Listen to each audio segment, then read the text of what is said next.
Well, greetings, everybody. Welcome to the Wednesday, March 4th, 2015 episode of Free Webinar Wednesdays. This is Eric Cook, and I'm with WSI Internet Consulting, where we work with businesses and organizations and helping them better understand and leverage the power of the Internet as a strategic business tool. You can learn more about me and WSI online at www.poweredbywsi.com.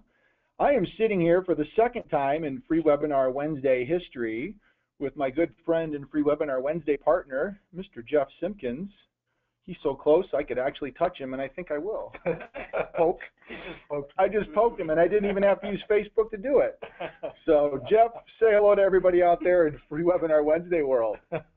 Hello, everybody. This is Jeff Simpkins. I'm with Community Bank Consulting, Inc., and you can learn more about me and Community Bank Consulting online at www.communitybankconsulting.com. Awesome. Well, it's good to have you back. I missed you last week. I had to go all by myself, but fortunately, we had several folks in the audience that kept me company with ideas, and the app show tended to be a little bit more, shall we say, Android, Google focused, just because those are the apps that I'm experienced with. But we did manage to sneak a couple of iOS apps into the mix and a couple of new things. I think we discovered one of the limitations of the Evernote app on Android doesn't scan the little Evernote notebook the way that it does on an iPhone, so there's some missing functionality there, unfortunately. But we had a good little show, but it's good to have you back. And I don't need to ask you what the weather's like because I'm sitting right here with you, and yeah, it's getting sunny, and it might even reach 70 today. So you've reached one of our, you've come to Charlotte in one of our spring preview days. Yeah, exactly. Tomorrow it'll be gone. Considering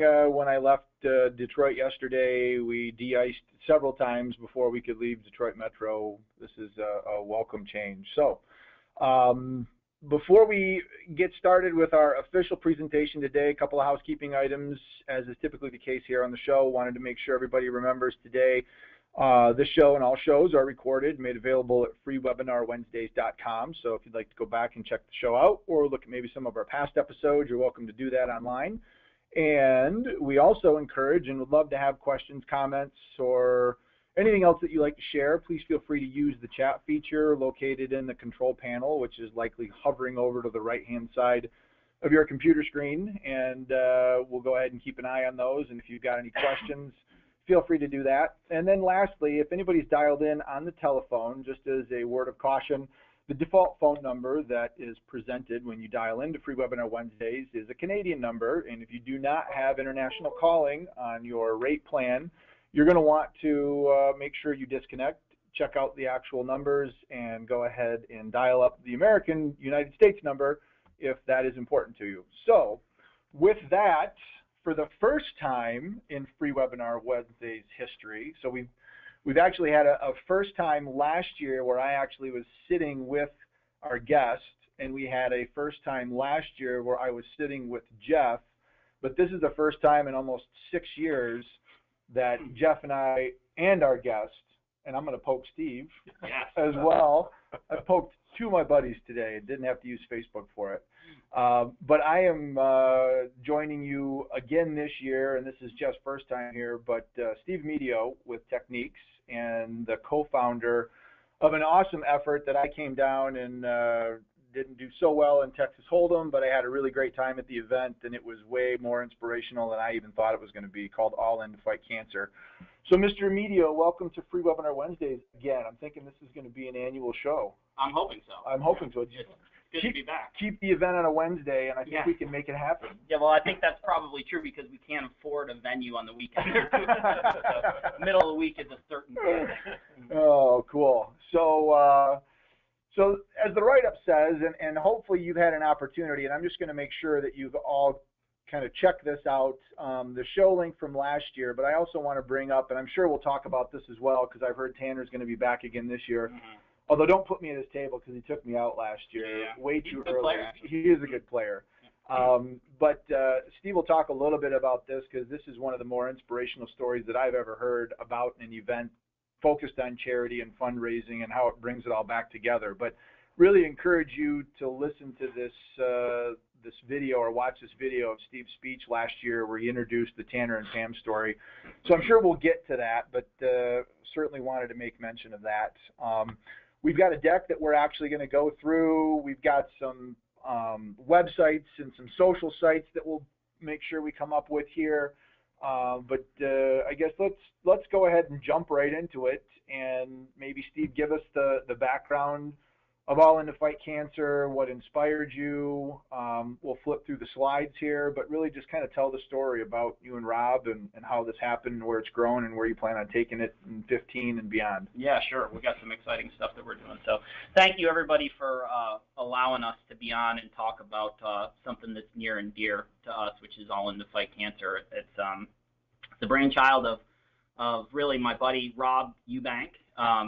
And I can't believe that Rob's been gone for 4 years. The anniversary of Rob's passing was February 25th of this year was the 4-year anniversary. So Rob was a very young guy, healthy guy, one of the healthiest guys that I know, frankly, or had known, and took great care of himself, was an amazing athlete. And he woke up one morning to a very aggressive colon cancer diagnosis at the age of 37 years old, 36, getting ready to turn 37. Rob was an amazing guy, and he and I were buddies, and he fought cancer very hard for a little over 2.5 years before losing his battle with cancer. And, you know, like all folks, I suppose, who fight that battle, as time began to draw to a close on his life and our relationship, we started to spend more time together. He did that with a lot of his friends and family, of course, and during that period, you know, he got interested in, I believe, and cared very much for how he could leave a bit of a legacy. He was actually a fantastic entrepreneur. He had started a very large technology staffing and consulting business that is a $100+ million business here in the Southeast called the Attain Group. He did it with a few of his friends, John Olin and Jeff Harris and Brian Deblitz, and they had a great business. So he already had a legacy. He was a great entrepreneur, but you know, that became less important as we got near the closing of his time with us. And what really became important was how could he help and what could he do to learn.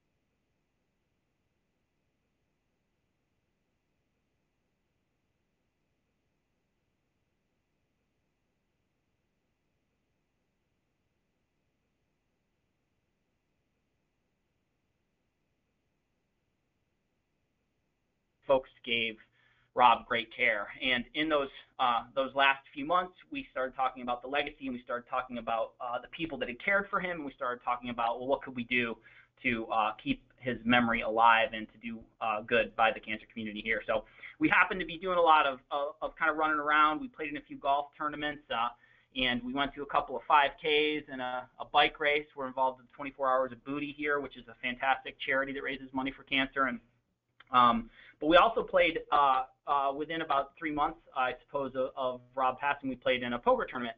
And after a couple of years, 2.5 long years, I suppose, of Rob fighting pretty hard to stay active and stay well and be participatory in his life and be with his family, he was pretty tired. And, you know, kind of running around town and showing up at events and participating, especially in anything that was particularly active, got kind of challenging for him. And so we played in a charity poker tournament, just as it would happen. That one in particular was a great one that was run by Easter Seals and that benefited Easter Seals. And we kind of sat down and we had such an amazing night. Rob sat at a table with myself and 7 other folks, and we had great conversation over many hours, and he shared his story and the joy of his life. And many folks came up to him and talked with him and shared, you know, how much they cared for him. And the experience was really fantastic for him. So when we left that event, he just kind of said to me, you know, maybe this is the thing. Maybe we could do something like this on a large scale. Maybe this is an interesting way. And when I asked him why, I think it was because it was easy for him to be there, because he was able to go and sit at a table and be in a chair. He was, you know, still in the throes of very intense treatment, fighting to the very end to try and beat cancer. And he was able to really enjoy his friends and be surrounded by people who cared about him, and to do it in a way that was comfortable and manageable, you know, rather than to be out running or riding a bike or doing some of the other fundraising events, which are all wonderful, certainly events and worthy, but they're difficult sometimes for survivors to participate in. So we, on that day, or very shortly thereafter, created All In to Fight Cancer, which is, we believe, the only that we know of 501c3 in the U.S. who's chartered specifically on using Texas Hold'em as a format for charity fundraising. So we're a 501c3, and our designation is based on playing charity poker. And so we began planning our very first event just shortly after that period. And sadly, Rob didn't get to play. He passed just a few weeks before our first event, but All In to Fight Cancer is his legacy, and to this day is a fantastic way to bring people together. We'll have at this year's 2015 event, which is our 5th event in 4 years, we'll have 700 people, 100 or so of them survivors and people in the cancer community locally, oncologists and nurse navigators and service workers and people that serve the cancer community, as well as survivors themselves. And those folks will be spread out at tables. They'll spend time with 8 or so other folks, lots of intimate and important conversation, great relationships will be built. And to this day, I still have people that'll stop me in the grocery store or on the street and tell me that the time they spent with a survivor during All In was life-changing for them. So it gets people very close to the core of what it's like to be a cancer survivor, and as a result, a lot of really good things happen. Cool. One of the things that I want to maybe talk a little bit more about this time around is, and last year's title, I think, for the post was Cancer Sucks, What Are You Doing About It? And we kind of touched on your creation, or yours and Rob's creation of this. And I think a lot of people are out there looking at this and going, how do I even start doing something like this? I had somebody that impacted me. I care. I want to make a difference more than just showing up and playing poker. I want to create a 5K or a poker tournament or a bicycle race or some other event. Maybe walk through some of the logistics of going through this and starting it out, and the challenges of keeping things going. And then, we've talked about scalability before, and really kind of or getting, not, or not, right. Or sometimes not. Yeah. But getting maximum exposure to, talk a little bit about that. Yeah, I mean, well, first of all, I have an incredibly unfair advantage. So I run a marketing company. So as a result, we've got 100 employees. They market for folks every day. We build software. We do data integration. We run marketing operations and marketing campaigns for folks on and offline. So I have a team of people who live and breathe the kinds of activities that you need to do to be able to promote a cause, right? So I have a very, very unfair advantage. The brand itself was created by my creative director, and he was also a very close friend of Rob's, and it was created in he'll tell you, almost an epiphany, a moment of clarity where he came up with the mark, and the branding and the mark has served us so incredibly well. But I would say, nonetheless, despite my unfair advantage, it can be done, and it can be done by just about anybody. It does take some elbow grease, and I will tell you, and I always tell people this when they say, "Oh gosh, All In is gotten so big and it's so successful, and you guys do such a great job," and I'll say thank you, of course, because we do appreciate it, and we do work very, very hard for the local cancer community. But events are also not the best fundraising ideas, right? They're not the most scalable, and I don't know if I told this story last year, but I'll tell it this year. And the best example of that was after our very first year. A lot of time and energy went into the event, and we did raise, $30,000 or $40,000, and we gave all that back to the cancer community. And that was a proud moment, because that's not an insignificant amount of money, but it's also not a huge amount of money. One of the things that we were doing was giving some money back at that time to Livestrong, because Rob was very active in Livestrong before he passed. As a matter of fact, despite what you may or may not think about Livestrong or about Lance, one of the highlights of Rob's last year of his life was riding in Austin with Lance and spending time with Lance Armstrong, and I firmly believe that extended his life some at the very end. So I went down to Austin and presented them a check, and I happened to be next to a guy who was also in the lobby, and I said, "Hey, what do you do?" He's like, "Oh, we're charity." I was like, "Oh, we're charity too. We're raising money." He's like, "Yeah, we're making a donation this year to Livestrong." I'm like, "Oh, that's great. That's why I'm here." He said, "What's your cause?" And for those of you that haven't heard of it, it was the gentleman who started Movember. And so they've gone, from zero to raising a couple $100 million by having dudes grow mustaches.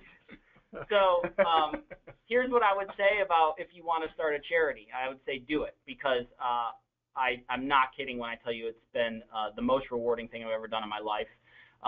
It is the best day of the year for me, and it keeps Rob and his spirit and those people that are fighting, including my sister, who's 8 years out from a lung cancer diagnosis, many friends and family that have been stricken with the illness. It keeps them all very top of mind, and it's powerful. It can be very powerful in your life. So please do something.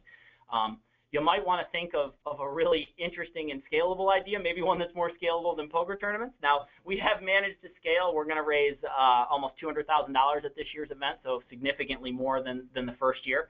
And we'll have about 700 people, as I indicated, at the event. But it was no $200 million Movember idea. So while we appreciate it and we love it, and it's our labor of love, it's not a huge organization, but it is near and dear to us. And I think that's probably, in the end, really all that matters is that you're passionate about it. And so, pick a cause, get behind people and benefiting organizations that do the great work every day in whatever community, whether it be the cancer community or whatever charity it is that you want to support. There's tons out there.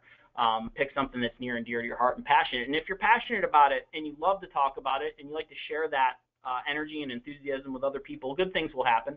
Ideas will come. People will come to support. Volunteers, corporate organizations.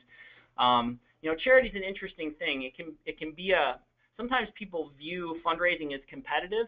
Kind of there's a dollar out there, and you have to kind of tell your story and hope that you can get a portion of somebody's dollar. I'm not sure. I don't know how to do the math, but I'm not sure that's actually true. I think if there's more of us out there telling the story, and we're all very passionate about it, but I think that, giving just grows. I think people just give more. I think there's still more out there, and there's still more to give. So if you do have an idea or you do have an organization or a cause you want to support, just be passionate about it and share it with as many people as you can, and you'll find yourself surrounded by other people that are passionate, and it'll kind of take on a life of its own. That's what's happened with us. Very cool. Well, we've got your deck up, so I'm just going to kind of, I guess, pick a couple of other slides to talk about. I know one of the things you try to do, and I saw it, this slide talks about being a world-class event and the entertainment and some of the things that go on. Maybe, and if anybody is in the Charlotte area and they are interested in joining, is there still tickets available? There are. Although we are sold out of player tickets this year, which is great, but there's attendee tickets, and of course, if a guest of yours happened to show up, I'd find a way to get them seated at the table. I can promise you. So if you show up and mention free webinar Wednesdays, that's right. Maybe they won't necessarily know what you're talking about, but say free webinar Wednesdays and Steve Amedio, and combine those two, yes. And that way we'll make sure you get a place. And if you ask real nice, maybe I'll give you my seat, because I don't have real high hopes of going real far. Yeah, maybe. You didn't last year. No. Yeah, it was very entertaining, but brief. Yeah, for you, yeah.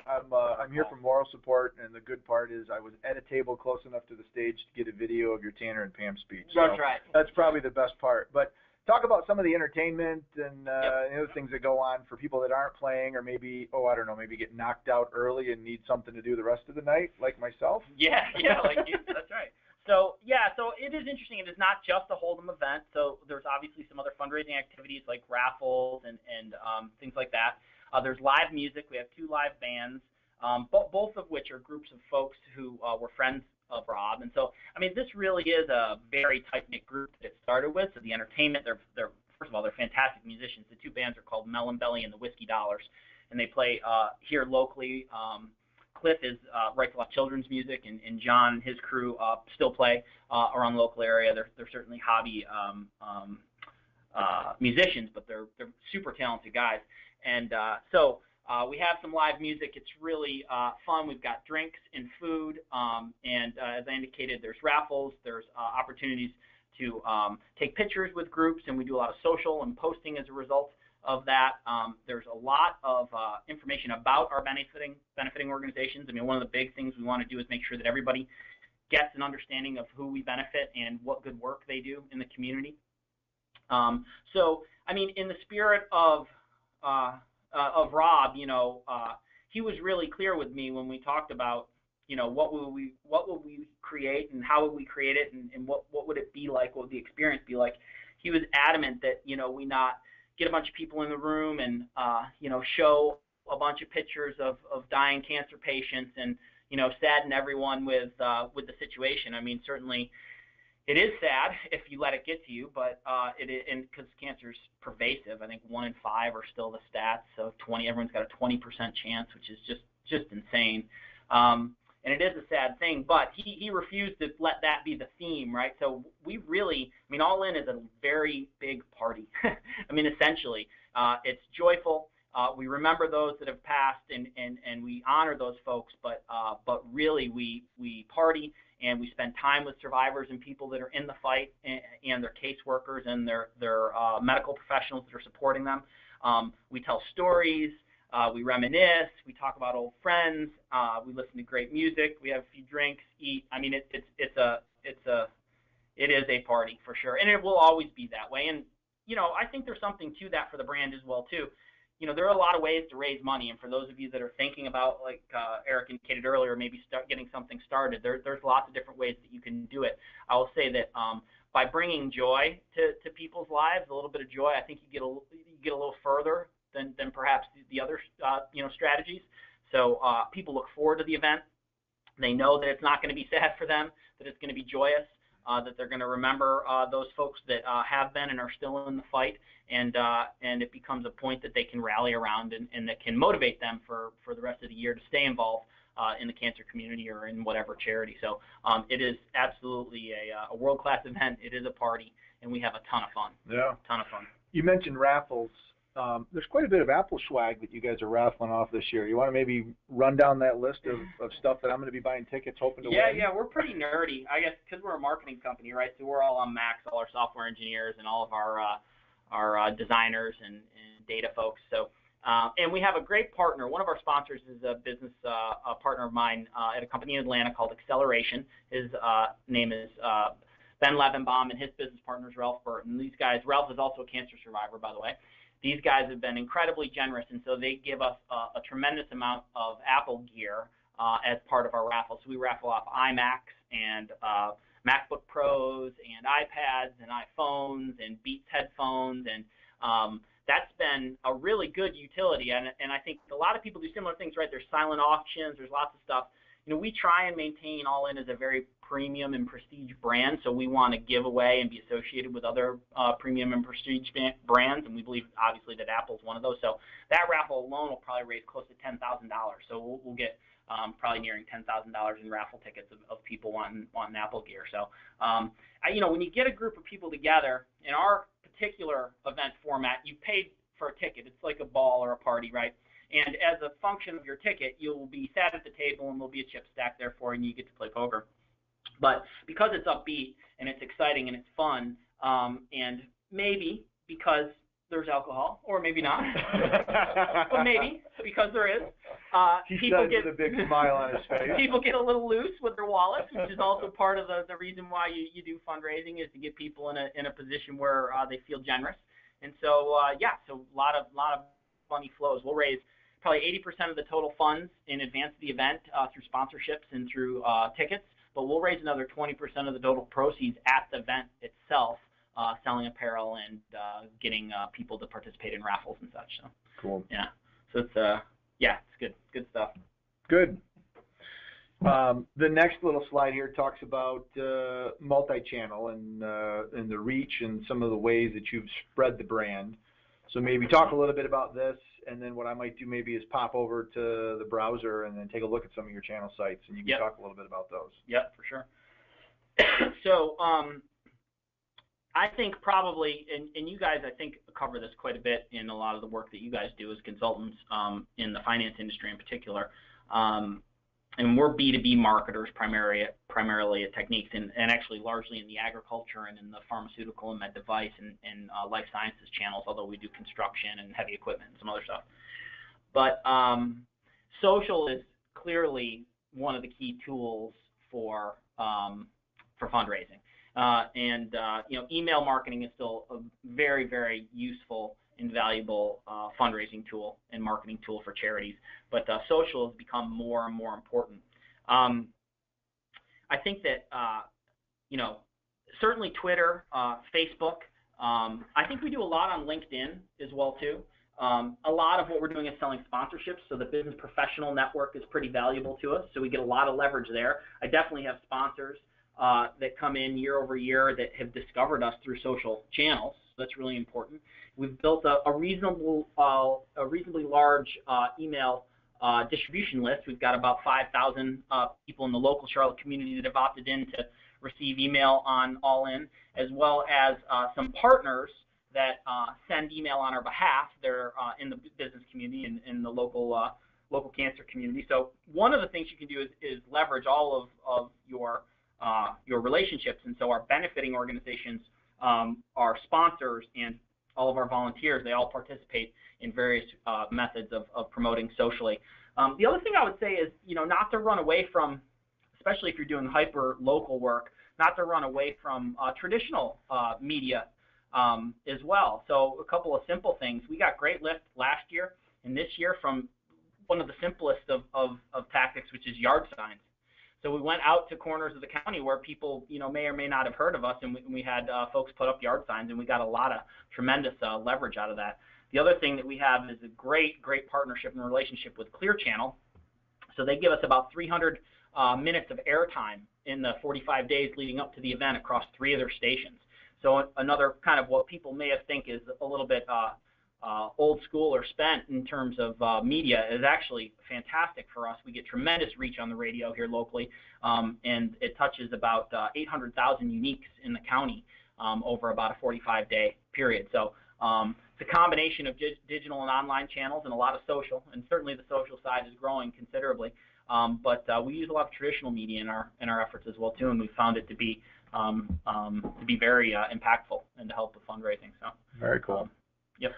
So if you're interested, I pulled up their Twitter account here, so you can see that they are at All In Tweet, and there's an event hashtag for this evening's event, All In 2015. So you can go ahead and put that into your search, however you like to follow your hashtags, and take a peek at it. Is that a picture of you? That is me, but I'm pulling that up not because it's me, but because right. This floor is going to be covered with how many tables within the next couple of hours? Probably 50 poker tables. 50 tables. And how many people are at a table? 9 players. 9. So, yeah.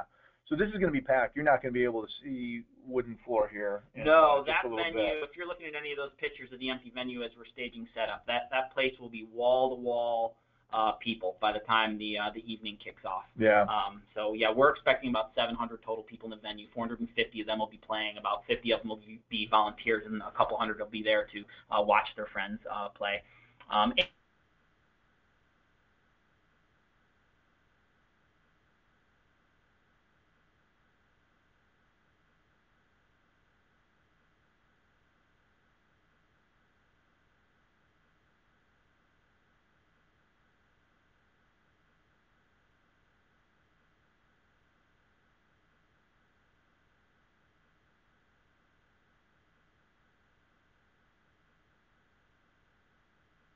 For local folks that play for a living. There's still a considerable amount of people that play for a living. So we'll have a side teaching event and play for prizes, mini tournament as well too, for people that are intimidated by the larger scale tournament poker format, which, by the way, don't be. If you have any idea how to play even a single hand, it's very social. It's fantastically fun. The dealers are very instructional. They help you through it. And I think the message for us and for anybody, again, who's thinking about things from a charitable standpoint is you want to make your event or your charity as inclusive as possible. You don't want to intimidate or isolate people or otherwise feel like you're excluding people, because, it really is one of those things that's the more the merrier. The more people know about the cause, the more people participate, the greater the fundraising and the greater for opportunity for growing and scaling the organization. So, yeah, there's a lot to do for a lot of folks. But and by the way, none of the pros have ever won the tournament. There'll be about 30 professionals there of 450 players, and not a one professional has ever won. As a matter of fact, 2 years ago, my buddy Ben won, who's one of the sponsors. He had only played poker probably 3 or so times in his life, and he won the whole tournament.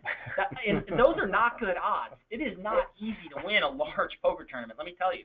You're going to be sitting at a table, and you have to be smart and play well for a total of probably 4.5 or 5 hours, and he made it. So yeah, so you can have fun and you can compete and have a good time. You're not going to. Everyone thinks they're going to show up and just get knocked out, doesn't work like that. If you play relatively conservatively, you can always play for a good hour or more before the action gets a little bit more. Yeah, I'll have to give that a try this year. Yeah, there is a jackass trophy for all in first out. So my only hope would be that you actually were the first person knocked out. So I was going for that trophy. Yeah, my luck, I'd be the second person knocked out. First loser. Yeah, first loser. Oh, it's so good. Oh, too funny. Well, let's pop back over to the slide deck real quick. I just want to make sure if there's some other stuff. So we talked about the multi-channel, and then maybe like the sponsor value, I think, is the next one. So obviously you've name dropped a lot, and you haven't done it, with the intent of name dropping, but there's a lot of people that have participated and made this possible that you're very passionate about, and it sounds like there's a nice local connection. A lot of people maybe have a connection to Rob, but when somebody comes in and sponsors an all-in, what kind of visibility do they get in addition to the banners and all the other stuff that's going on? Yeah, and this is important because a lot of times people will sponsor just because they're passionate, right? And in our case, we've had sponsors who are participating and got involved initially for no other reason than someone close to them or someone in their employ or one of their partners or somebody that's very important to them had experienced cancer, and so they were passionate about the cause. But in the end, you're fundraising and you're trying to deliver value for the local business community because that's how you're going to grow and scale so that you can raise more money and give more back to the local cancer community. And so you do want to pay attention to the details about creating value for the businesses. So we do have a multi-channel approach. So we've got a decent, now this year, a considerable reach with radio, considerable reach with print. We also do a print campaign that includes coffee shop and retail signage and some other key print pieces that go out in the community. We are our distribution for email. Events are kind of interesting, and I think we'll start to communicate more with our user and supporter populations throughout the year as the organization grows and scales. But right now we are pretty heavy on email marketing in between December and March for the event, and then we send out tax receipts and we do a couple of thank you communications and remind people who supported us from a sponsor standpoint, and then we kind of wind things down in between then and the next December for the event. Although this year that'll be a little bit different, but that's the typical cycle. So for sponsors, they get a lot of media, multi-channel, a lot of radio, a lot of print. They get a lot of email.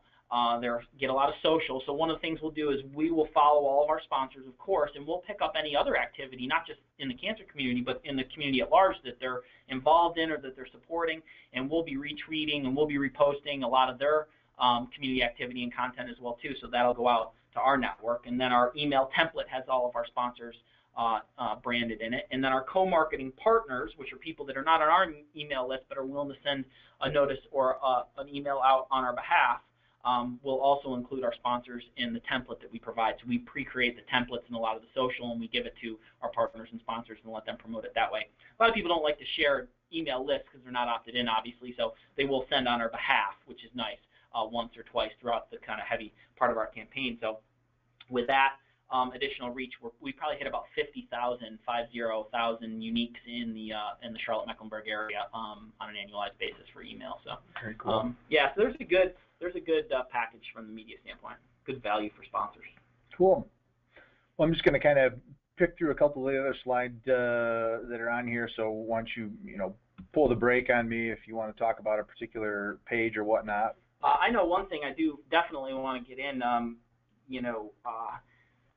So we've grown out of our venue, but we had to make a difficult decision this year about whether or not we were going to stay at the Fillmore because the venue has gotten, we can hold only so many people there. And so as opposed to changing the venue, which I believe would, in our particular case, and hopefully some of this will come through in the photography if you guys are online and checking stuff out, the venue is a very important part of the brand for us. It's on brand for us. It is a music venue, so the audio quality for the bands is great. The entertainment quality is very high, and the facility is a fantastic facility. It's very intimate and cool, and really, really on brand. So as a result, we've decided to go to multiple locations rather than try and relocate our main event to a larger venue. So we'll continue at the Fillmore. So we'll continue this year and going forward at the Fillmore in Charlotte, but we're going to announce tonight, so this is a preview, breaking news. Breaking news here on Free webinar Wednesdays. We will. That's right. We will do a second event this year for the first time, and that will be on November 11th in San Francisco at the Independent, which is a smaller music venue than the Fillmore here in Charlotte, but a venue that we'll be able to put 200 or 300 people in and begin the process of connecting up to the West Coast. Our business has a lot of West Coast connections. We have clients there. We have technology partners there. And as a result, we've decided to grow all in through trying to take our brand and our event and our format and move it into another market. So this year, November 11th, in San Francisco at the Independent will be the first San Francisco or West Coast all in. So we're super excited about that.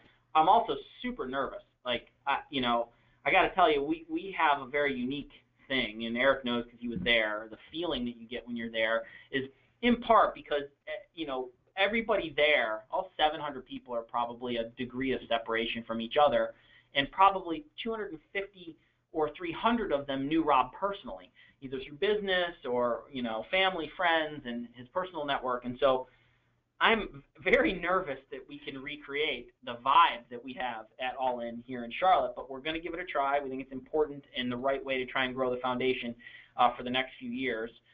So we'll be doing that San Francisco event. I've got a couple of connections there, and I think, the thing that's going to give us a chance or give us a shot at growing on the West Coast and in San Fran in particular is, like the Charlotte event, all the proceeds will go to the local cancer community. So every dollar of the proceeds on the West Coast that we get out of the San Fran event will go into the local San Francisco community. We're in the process of selecting and vetting benefiting organizations right now. And I think by staying hyper-local with our giving, that gives us a chance to connect with people and professionals who can keep our brand and our cause important to them. And we can maintain that level of energy and that passion because we'll be benefiting people that they live and work with and that they support and that they're connected with. And so we're going to try very, very hard to keep that feeling and that passion together. But we're in for an interesting year. I'm excited, but nervous for sure. But growth is inevitable. You can't not do it. So right. You got to keep going. Very cool. You've talked a good bit about the foundation. You've talked about putting together the event. I'm interested in how do you run the foundation? Yeah, so again, I've got a little bit of an unfair advantage. So we keep the books. We do the administration and all the reporting, financial reporting right here with my marketing and accounting staff from our core business technique. So we also have had the benefit of wonderful in-kind sponsors that help us maintain, and you'll want to do this, a very professional, kind of outlook on what's going on how money's flowing, on where it's going.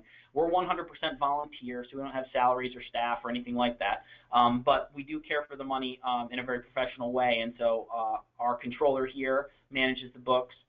Taxes are handled through Dixon Hughes, which is one of our sponsors, and they donate their time to do so, and they're a large national accounting firm, and so they keep us organized and properly prepared from a charitable and foundation reporting standpoint. Our legal, we've had support on our 501c3 with Parker Poe, which is another large legal organization, and a gentleman here in town who's a local attorney, Dane Delaney, who has been doing a lot of the nuts and bolts legal work for us as well too. So in my view, if you're going to do this and you're going to do it and try and create something that lasts or that stays, we take the same approach that we take with our business. We treat it like a business, right? We use professionals for what they're good for. We're not going to do our own taxes, our own accounting, our own financial reporting. We're going to get, in-kind time donated from folks who do it for a living. We do our own marketing, certainly, but that's something that we're lucky to have the benefit of. But we're constantly in touch with people in the local community, and there are so many generous people who have given of their time and continue to offer their time to help make sure that things are running properly, that they're organized, and that they're managed and reported effectively. The local community has been very generous in that way with their professional services, and so we do it completely volunteer and through in-kind with a lot of our partners. What are some of the ways that the funds you raise are distributed? Mm-hmm. So we give direct checks. We don't run any programs ourselves. So So we take all the proceeds and they go to what we call our benefiting organizations. And this year, there's 4 benefiting organizations. 24 Hours of Booty, which we talked about, and they raise considerable money annually, a couple $1 million or more through bicycle rides, and they direct our funds to the Levine Cancer Institute here in town, and so it goes to support oncology and other cancer programs at Levine. Another benefiting organization is the Novant Nurse Navigator program. This is a fantastic program. I couldn't talk about these guys enough. So nurse navigators are really wonderful people. What happens is when you're diagnosed with cancer, obviously you're immediately overwhelmed and you don't know exactly what to do or how to handle things. Very quickly, you've got all sorts of important decisions upon you, second opinions, treatment courses, recommendations, managed care issues, financial issues. The first few weeks of a patient who's been newly diagnosed with cancer is incredibly overwhelming. What navigators do is they are a nonprofit organization here in town that give folks a single point of contact. So when you're diagnosed, you're assigned a nurse navigator, and from that point forward, if you have any questions, whether they be about treatment, about your diagnosis, whether it be connecting you to support groups, whether it be about even getting a ride back and forth to the oncology center for treatment, whether it be about dealing with managed care, they're your single point of contact, and they will help you navigate the system in every way, shape, and form as you begin to kind of get your feet back under you after those early days and weeks of a cancer diagnosis. So we also write a check to the Nurse Navigator program to help keep that program alive and well and in support of the oncology community. Can I pause you right there? I know we want to talk about the 2 other benefiting organizations, but this might be a good time to mention the Tanner and Pam story. Lest you think that cancer is not something that has or is going to impact you, this story may change your mind a little bit. So it'll be 2 years ago now. Tanner Fritz, who is the CTO of a company here in town called Speed Digital. They are a great company and a sponsor of All In. And they build, I think, primarily auction and software for folks that are kind of professionally trade antique cars and that kind of thing. And so it's a bit of a combination of an auction and a car enthusiast site. And Tanner's a young guy. He's 2 years ago, Tanner would have been, I think he's 29 now, so 27 years old. And Tanner used to work for me before he was in the job that he's in now, or I used to work with him, and he was always supportive and came to the event. He also knew Rob, and so being involved in All In from the beginning was really important. So Tanner came to the event a couple years ago, and as Tanner does, he's a very bright guy, very smart. He spent a lot of time getting ready for the event. He spent a lot of time with the benefiting organizations. Nurse Navigators was still a benefiting organization then, as they are now. And so he learned all about the benefiting organizations. He took his chips, he sat down at the table, and he began to play poker. He did very well. He made the second to last table, I think, or the last table. I have to remember. I think it was second to last table. And that's very hard. As we talked about earlier, winning a poker tournament. So this 450 people this year are going to play down over about 4.5 hours to 9 people. And, the odds are not with you, right, to win a poker tournament. It's very difficult. But Tanner played very, very well and did great and got knocked out of the final table. Well, after he got knocked out, he spent a little bit more time roaming around the venue, and he stumbled upon the Nurse Navigators. And he spent a little time with a woman, Pam, who is a nurse navigator, one of the head navigators, and who was there to share information about the navigation program. And Tanner met Pam and took some good information away and went about his merry way, feeling good. I think he had a prize in hand and did well in the tournament and went back to normal life. A couple months later, Tanner was diagnosed with a very aggressive form of testicular cancer. So here's a 26 or 7-year-old guy who comes to All In, who spends some time to talk to the benefiting organizations, and then ultimately does very well in the tournament, almost makes it to the end, and had no idea that he was sitting at the final table with testicular cancer. He was undiagnosed at that time. So a couple months go by, he gets diagnosed. He's, like most, overwhelmed, trying to figure it out. He enrolls in the Nurse Navigator program at Novant, one of our benefiting organizations, and lo and behold, he's sitting in a treatment room waiting to be assigned as navigator, and in comes Pam. So just randomly, as the universe does often align, Pam was assigned to Tanner as his nurse navigator after having met her at All In a few months prior, believing himself to be a young and healthy guy. He now is staring at Pam, ready to help him through the process with an aggressive form of testicular cancer. So both treatment and surgeries happened in the following months. Pam took him through every step of that process. They became close and great friends. And last year, at the event, Tanner was there, had a little less hair, but he was there, feeling good and having kicked testicular cancer and was cancer-free last year at last year's event. So we told that story last year, and it's a very stark reminder to all of us that that you never know what life's got in store. And so, you know, your involvement in some of these charities and some of these events and your generosity to support some of these benefiting organizations sometimes comes full circle and benefits you more directly than you could have ever imagined. So, yeah, it's a fantastic closed loop of what we've done and how those local benefiting organizations can really impact folks' lives. He sat next to me last year, actually took me out of the poker tournament in the first round, but I kind of freaked him out a little bit last year because I recognized him being hairless and, you know, looked like he probably was somebody that was either battling or had just survived cancer. And I said, "Are you Tanner?" And he said, "Yeah." And I said, "I know all about you." And he was kind of like, "What?" That's right. That's right.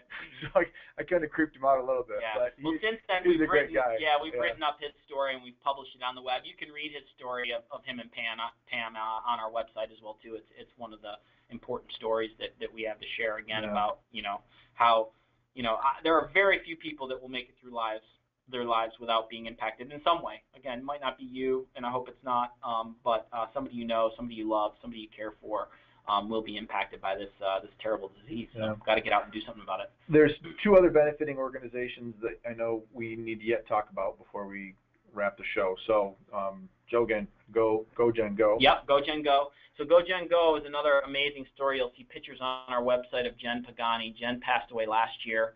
I believe Jen was in her 43rd year, 43 or 44. Jen was an amazing athlete, much like Rob. You know, cancer does not discriminate, man. So, you know, I told you earlier, Rob was such a great athlete, healthy guy, college soccer player at Wake, and, you know, just a great dude. And Jen was a very competitive triathlete, you know, Iron woman distance triathlete, and she took incredible care of herself. Some of the pictures you'll see of her on the site, you can see she was just an amazing athlete. And I think prior to getting into triathlon, she was a competitive swimmer. And, you know, she woke up to a breast cancer diagnosis, and she fought for a couple years, and we lost Jen last year.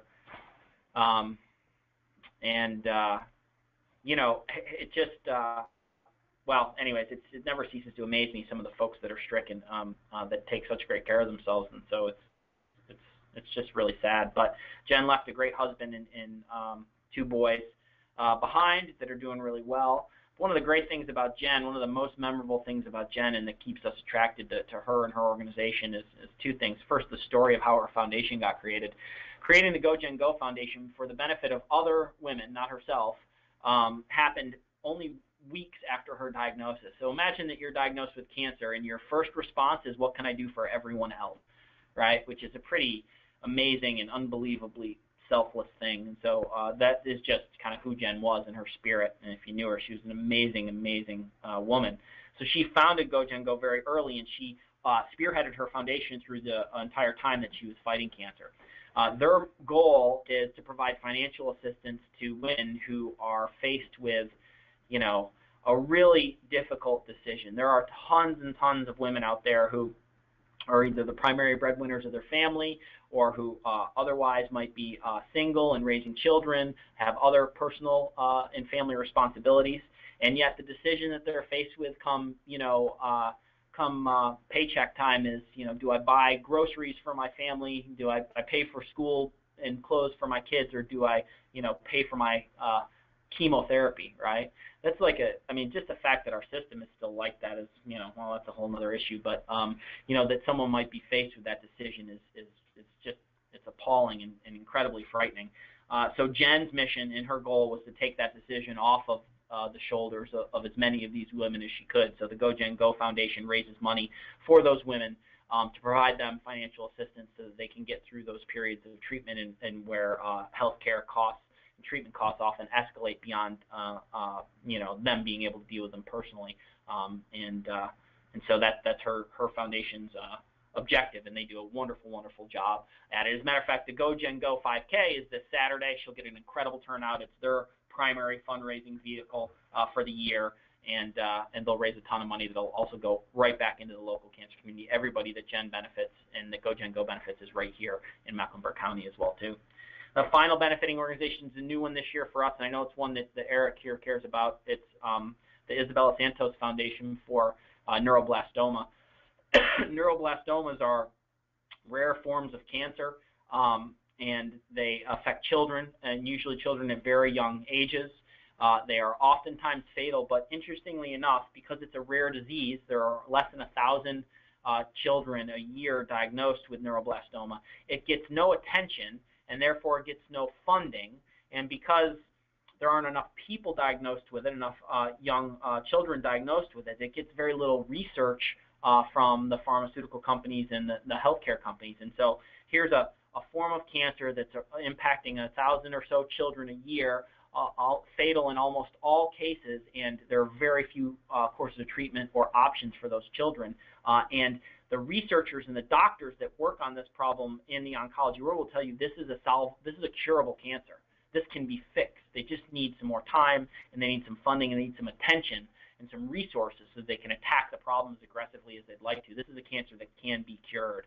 So we've brought the Isabel Santos Foundation on this year through a promotion, generously supported again by Clear Channel, who's done a great job of promoting the foundation, as well as by No Doubt Brewing, one of the great craft brewers here in the Charlotte-Mecklenburg area. As a matter of fact, I think the current world beer champion for IPAs with a beer called Hop, Drop, and Roll, which I still think is just a phenomenal name.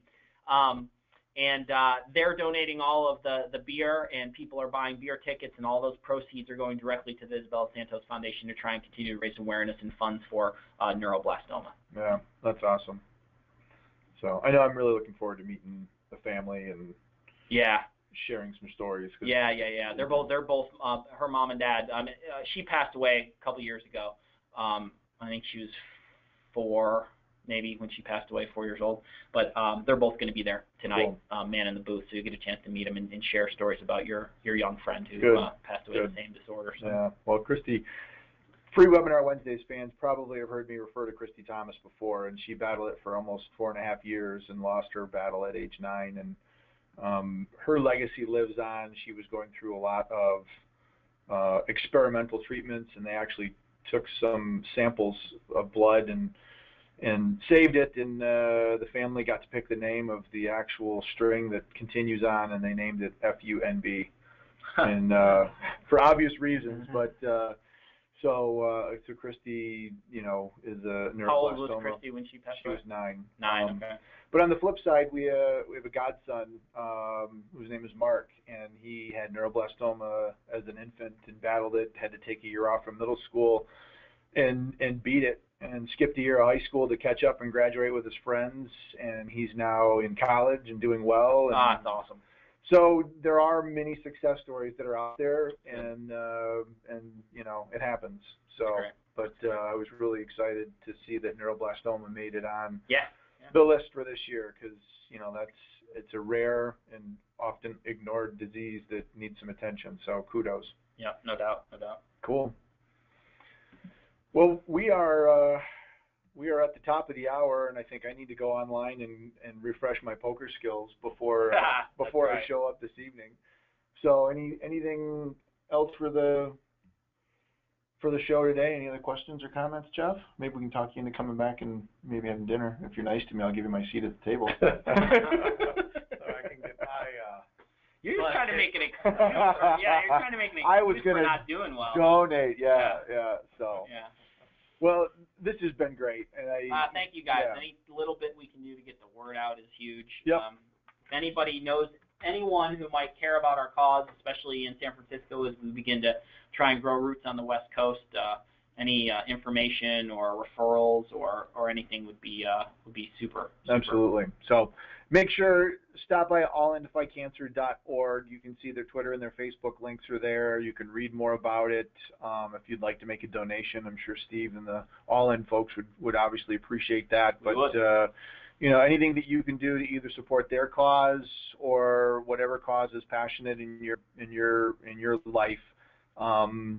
Do something to make a difference, and that's really what it's all about. So I'm excited to be back again and to be part of this. So I know I won't get to talk to you a whole lot once the show's over with, because you're going to be running around like a chicken with your head cut off. It's a little crazy. So a few hours before the event. Yeah, in the event itself. Yeah. So I'll probably catch you tomorrow morning, but it was good that you could carve out an hour with us. So thank you, guys. Cool. Good.